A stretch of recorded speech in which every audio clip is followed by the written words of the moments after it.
প্রিয় দিনী ভাইয়েরা, আজ আমরা নবী আলাইহিস সালাতু ওয়াস সালামের একটি হাদিসকে সামনে রেখে কথা বলতে চাই, যে হাদিসটি সহিহ মুসলিমে বর্ণিত হয়েছে এবং একই ধরনের হাদিস সহিহ বুখারী সহ অন্যান্য হাদিসের কিতাবেও বর্ণিত হয়েছে। যে হাদিসে আমাদেরকে কবিরা গুনার ভিতরে সবচেয়ে বড় কবিরা গুনাহ, মহাপাপের ভিতরে সবচেয়ে বড় মহাপাপ যেগুলো, সেগুলোকে চিহ্নিত করে আমাদেরকে নবী আলাইহিস সালাতু ওয়াস সালাম সতর্ক করেছেন। আমরা যেন কবিরা গুনার ভিতরে, মহাপাপের ভিতরে আবার সবচেয়ে বড় মহাপাপ, সবচেয়ে বড় অপরাধ যেগুলো, সেগুলো থেকে বেঁচে থাকতে পারি। কোরআন এবং সুন্নাহয় যত নিষেধাজ্ঞা আসছে, এই সব নিষেধাজ্ঞাগুলোই মূলত বড়, কোনোটাই কি নয়, ছোট নয়। কারণ এই নিষেধাজ্ঞা আরোপ করছেন কে? আল্লাহ এবং তার রাসূল সাল্লাল্লাহু আলাইহি ওয়াসাল্লাম। আর আল্লাহ এবং তার রাসূল সাল্লাল্লাহু আলাইহি ওয়াসাল্লামের পক্ষ থেকে যখন কোনো নিষেধাজ্ঞা আসে, সেই নিষেধাজ্ঞা আর কি থাকে না, ছোট থাকে না, তুচ্ছ থাকে না। কিন্তু এরপরেও ইসলামী শরীয়তে আল্লাহ এবং তার রাসূল সাল্লাল্লাহু আলাইহি ওয়াসাল্লাম যত কাজ করতে আমাদেরকে নিষেধ করেছেন, সেগুলোকে দুই ভাগে ভাগ করা হয়েছে। কিছু হলো সগীরা আর কিছু হলো কবিরা। কিছু হলো ছোট অপরাধ, কিছু হলো বড় অপরাধ। ছোট অপরাধ হলো কোরআন এবং সুন্নাতে যে সমস্ত অপরাধগুলো, যে সমস্ত নিষিদ্ধ কাজগুলোকে সাধারণভাবে নিষেধ করা হয়েছে, সেখানে কোনো শাস্তির কথা বলা হয় নাই। আর যেই নিষেধাজ্ঞার পাশাপাশি কোরআন এবং সুন্নাহ আমাদেরকে শাস্তির কথা বলেছে, অর্থাৎ এই নিষেধাজ্ঞা অমান্য করলে দুনিয়াতে শাস্তি হবে অথবা আখিরাতে শাস্তি হবে। দুনিয়াতে তার জন্য কোনো সাজা নির্ধারণ করে রাখা হয়েছে, অথবা আখিরাতের কোনো শাস্তির কথা বলা হয়েছে, অথবা সেখানে কোনো লানত, কোনো প্রকার অভিশাপ, কোনো প্রকার শক্ত কঠোরতা আরোপ করা হয়েছে। এরকম যদি কোনো নিষেধাজ্ঞা হয়, সেটা হবে কি? কাবীরা বা বড় অপরাধ। ছোট গুনাহগুলোও আবার যদি কেউ বারবার করে, তাহলে সেটা কি হয়ে যায়? বড় অপরাধে পরিণত হয়ে যায়। কারণ সেটা এক পর্যায়ে আল্লাহ সুবহানাহু ওয়া তাআলার প্রতি, তার রাসূলের প্রতি বেপরোয়া ভাবকে কি করে? প্রকাশ করে। এই জন্য প্রিয় বন্ধুগণ, সব ধরনের অপরাধ থেকে বাঁচার জন্য কি করতে হবে? চেষ্টা থাকতে হবে। এই বড় অপরাধ যেগুলো, সেগুলোর ভিতরে আবার সবচেয়ে বড় অপরাধ আছে কয়েকটি। আব্দুর রহমান ইবনে আবি বকরাতা রাদিয়াল্লাহু তাআলা আনহু তার বাবা থেকে বর্ণনা করেছেন, তিনি রাসূল আকরাম সাল্লাল্লাহু আলাইহি সাল্লাম থেকে হাদিস বর্ণনা করেছেন যে তিনি বলেছেন, আলা উনাব্বিউকুম বিআকবারিল কাবাইরি, তোমাদেরকে আমি সবচেয়ে বড় অপরাধ যেগুলো, মহাপাপ কবিরা গুনার ভেতরে আবার সবচেয়ে বড় কবিরা গুনাহ যেগুলো, সবচেয়ে বড় অপরাধ, সবচেয়ে জঘন্য অপরাধগুলো যেগুলো, সেগুলোর উপরে কি আমি তোমাদেরকে বলে দিব না? সেগুলো হলো তিনটি। আল ইশরাকু বিল্লাহ, এক নম্বর হলো আল্লাহর সঙ্গে শিরক করা। আল্লাহর সঙ্গে কি করা? শিরক করা। এর চাইতে বড় অপরাধ আল্লাহর জমিনে আল্লাহ সুবহানাহু ওয়া তাআলা আর সৃষ্টি করেননি। আর কোনো অপরাধ নাই যে অপরাধ শিরকের চাইতে বড়। প্রিয় বন্ধু, আমরা অজান্তে, অগোচরে, না বুঝে আমরা অবলীলায় কিন্তু অনেক ধরনের শিরক আমরা করে যাচ্ছি। দুই প্রকারের শিরক আছে, একটা হলো বড় শিরক আর একটা হলো ছোট শিরক। বড় শিরক কোনগুলো? বড় শিরক হলো এমন শিরক যে শিরকের ফলে মানুষ ইসলাম থেকে কি হয়ে যায়?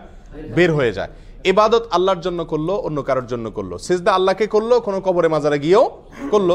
দোয়া, এটা ইবাদত, এটা আল্লাহর কাছে করলো, আবার কোনো মাজারওয়ালার কাছে গিয়ে সেখানেও চাইলো, সেখানেও দোয়া করলো, সেখান থেকে সন্তান চাইলো, ব্যবসা উন্নতি চাইলো, রাজনীতির উন্নতি চাইলো। এই সবগুলা বড় শিরক। এর ফলে মানুষ কি থেকে খারিজ হয়? ইসলাম থেকে খারিজ হয়ে যায়, বেঈমান হয়ে যায়। এটা হলো বড় শিরক।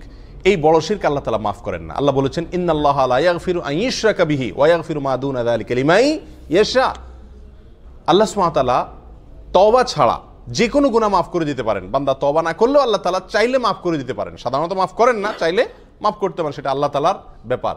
কিন্তু আল্লাহ তাআলা নিজের জন্য নিজে এটা অবধারিত করে রেখেছেন যে তিনি তার সঙ্গে শিরক করলে, আল্লাহর সঙ্গে কেউ পার্টনার সাব্যস্ত করলে, সেটাকে আল্লাহ তাআলা কি করবেন না? ক্ষমা করবেন। এটা ক্ষমার অযোগ্য অপরাধ।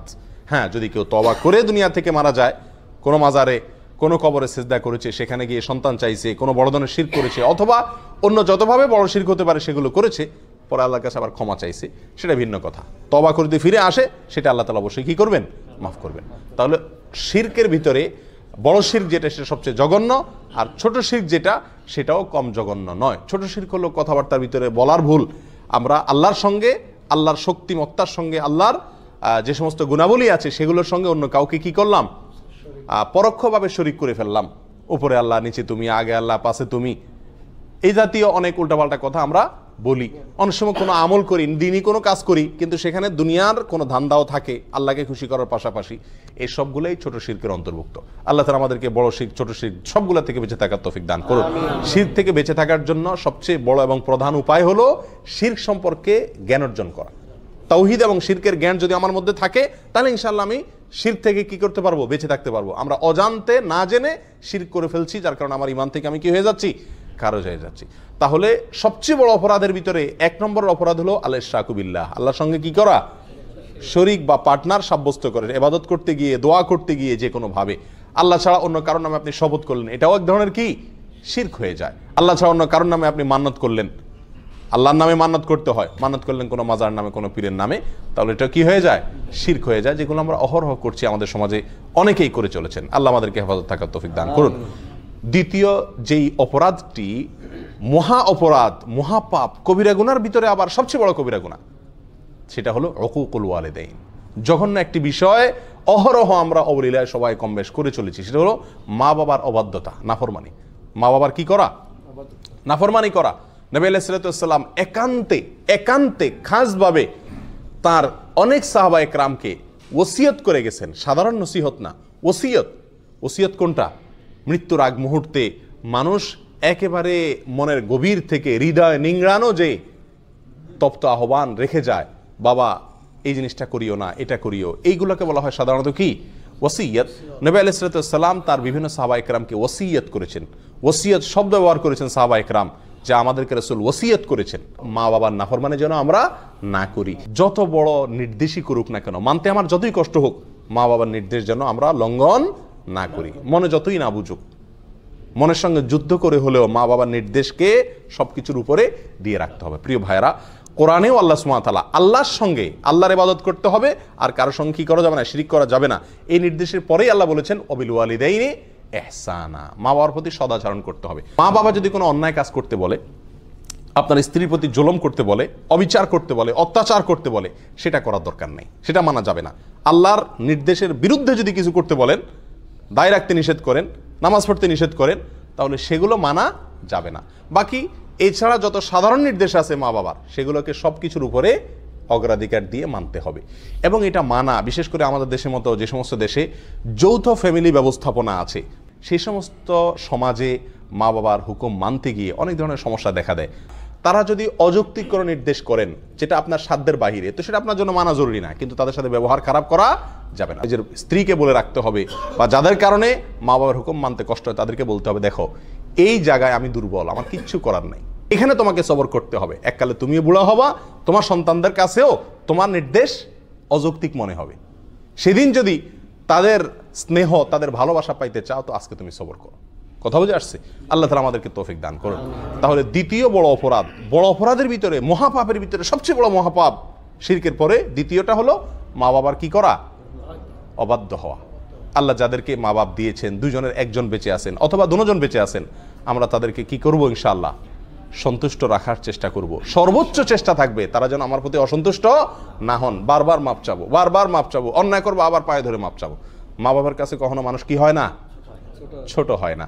যত পায়ে ধরি আমার মর্যাদা কমবে না, যত বরং তাদের পা যত ধরবো তত মর্যাদা বাড়বে। তাদের কাছে যত ক্ষমা চাইবো তত আল্লাহ আমার মর্যাদা উপরে উঠাবেন। দুনিয়াতেই বাড়বে, দেখবেন, চোখের সামনে দেখতে পাবেন, আখিরাতে তো বাড়বে ইনশাআল্লাহ। আল্লাহর এই জমিনে এই দুইটা লোক, মা বাবা, এদের সামনে আমি শক্ত হব না, এই জায়গায় আমি মাটি হয়ে যাব। আল্লাহ আমাদেরকে তৌফিক দান করেন। তৃতীয় যে অপরাধটি, সবচেয়ে বড় অপরাধ, কবিরা গুনার ভিতরে সবচেয়ে জঘন্য কবিরা গুনাহ, এটা হলো ওয়াশাহাদাতুজ জুর আও কাউলুজ জুর, মিথ্যা সাক্ষ্য দেওয়া। কি দেওয়া ভাই? মিথ্যা সাক্ষ্য দেওয়া। এই হাদিস বর্ণনাকারী সাহাবী বলছেন যে নবী আলাইহিস সালাম হেলান দিয়ে বসে কথাগুলো আমাদেরকে বলছিলেন।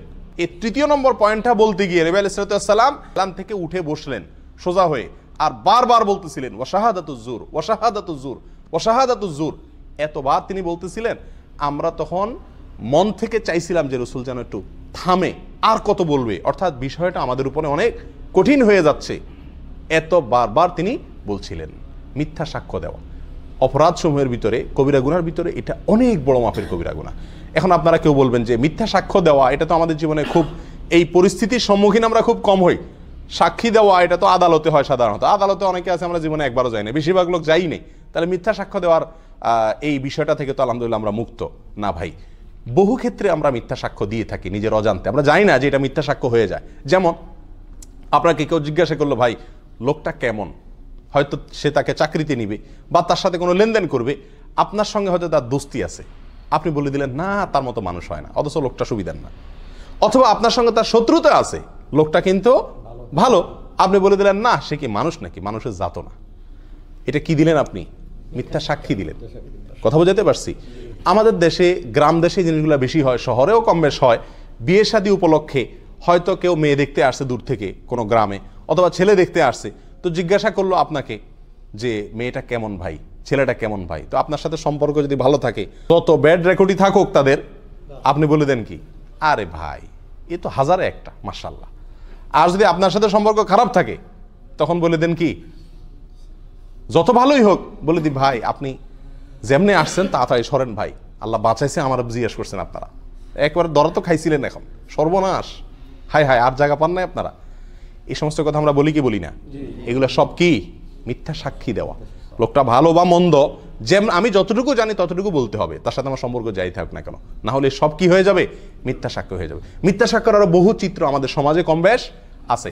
ছোটখাটো বেজালে, গন্ডগোলে, ফাসাদে, মারামারিতে, ঝগড়াঝাটিতে, বিচার অথবা মানে বিচারের মতো কোনো সালিশি যদি হয়, বা এই জাতীয় কোনো মিউচুয়াল হয়, তো সেখানেও দেখা যায় আমি প্রত্যক্ষদর্শী, অনেক সময় আমি সাক্ষী দিতে চাই না, সাক্ষ্য দিতে চাই না। সাক্ষ্য দিতে না চাওয়া এটা একটা অপরাধ, আর মিথ্যা সাক্ষী দেওয়া এটা কি?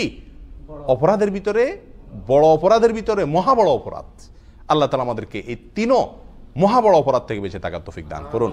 এরকম আরো বেশ কয়েকটা অপরাধকেও মহা বড় অপরাধ হিসাবে অন্যান্য হাদিসে সাব্যস্ত করা হয়েছে, শামিল করা হয়েছে। তার ভিতরে একটা হলো জেনা করা, মানুষ হত্যা করা। আজকাল যে আমরা ভ্রূণ হত্যা করি, এটাকেও কোনো কোনো জায়গায় এরকম মস্ত বড় অপরাধ বা মহা বড় অপরাধ হিসাবে সাব্যস্ত করা হয়েছে।